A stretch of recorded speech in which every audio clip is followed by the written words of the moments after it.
اعوذ باللہ من الشیطان الرجیم بسم اللہ الرحمن الرحیم۔ عبد الرحمن بن سلمی رحمۃ اللہ علیہ سے روایت ہے کہ ایک عورت کو حضرت عمر رضی اللہ تعالی عنہ کے دربار میں لایا گیا۔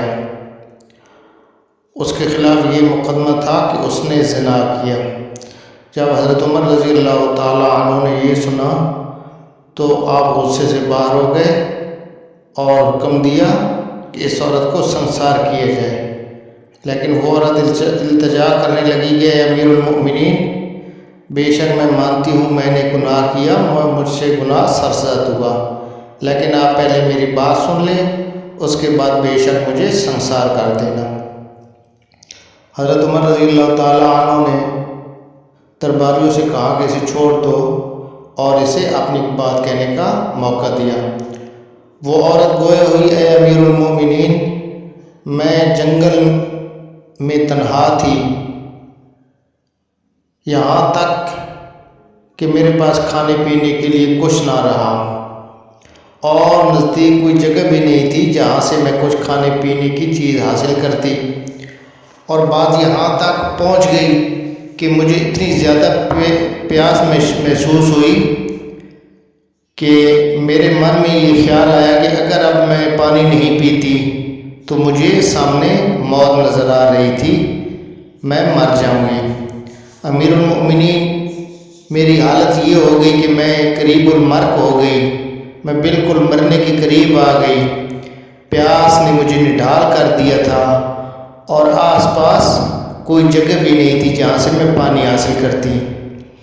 اسی حالت میں مجھ پر کچھ غشی سی طاری ہو گئی۔ تھوڑی دیر کے بعد ایک چرواہے کا وہاں سے گزر ہوا۔ جب اس نے مجھے دیکھا کہ میں قریب المرگ ہوں، وہ میرے پاس آیا تو میں نے اسے اشارے سے اس سے پانی مانگا تو اس نے مجھے کہا کہ میں تمہیں پانی ایک شرط پر دیتا ہوں کہ میں تمہارے ساتھ جماع کروں گا۔ اس وقت میں نیند بے ہوشی کے عالم میں تھی، مجھے اپنی جان کا بھی خطرہ تھا، مجھے سامنے موت نظر آ رہی تھی۔ میں نے اس گناہ پر حامی بھر لی تو اس چرواہے نے مجھے پانی دیا۔ پانی پینے کے بعد میری جان میں کچھ جان آئی۔ جب مجھے کچھ ہوش آیا تو اس چرواہے نے مجھ سے جماع کیا۔ اس کے بعد میں نے اسے یہ عہد لیا کہ اے شخص، تو نے میری جان کے بدلے میری عزت لوٹ لی ہے، اب یہ بات کسی کو نہ بتانا۔ اور پھر اٹھ کر میں گھر آ گئی، لیکن میرا ضمیر مجھے ملامت کرتا رہا کہ تو نے اپنی زندگی کے بدلے اپنی عزت بیچ ڈالی۔ پھر میرے ذہن میں یہ خیال آیا کہ کاش میں اپنی عزت نہ بیچتی اور اسی حالت میں مر جاتی تو میں اللہ کے سامنے سرخرو ہوتی، لیکن اب اس زندگی کیا فائدہ جو میں نے اپنی عزت بچا کر، عزت بیچ کر بچائی ہے۔ تو امیر المومنین، مجھے یہ صدمہ بھی تھا اور میں اسی قرب میں مبتلا تھی کہ اس آدمی نے یہ بات زد عام کر دی۔ جب آپ کے درباریوں کو معلوم ہوا تو آپ کے درباری مجھے پکڑ کر لے آئے۔ اے امیر المومنین، میں نے بہت مجبوری کی حالت میں جماع کیا ہے، زنا کیا ہے۔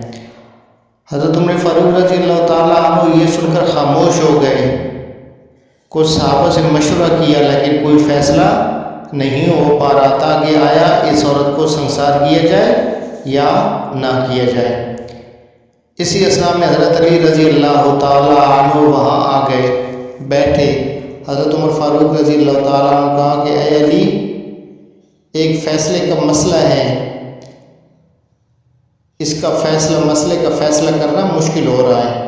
جب حضرت علی رضی اللہ تعالیٰ عنہ نے پوری بات سنی تو کہنے لگے کہ امیر المومنین، اس عورت کو چھوڑ دیجئے، اس نے مجبوری کی حالت میں زنا کیا ہے، جماع کیا ہے، سزا بنتی ہے اس چرواہے پر جس نے بجائے اس کے کہ ایک عورت کی مدد کرتا، اس کی جان بچاتا، اس نے اللہ تعالیٰ کے حکم کو پس پش ڈال دیا ہے اور اس نے مسلمان عورت کی بھی بے حرمتی کی ہے، اس چرواہے کو سخت سے سخت سزا دینی چاہیے اور اس عورت کو چھوڑ دینا چاہیے۔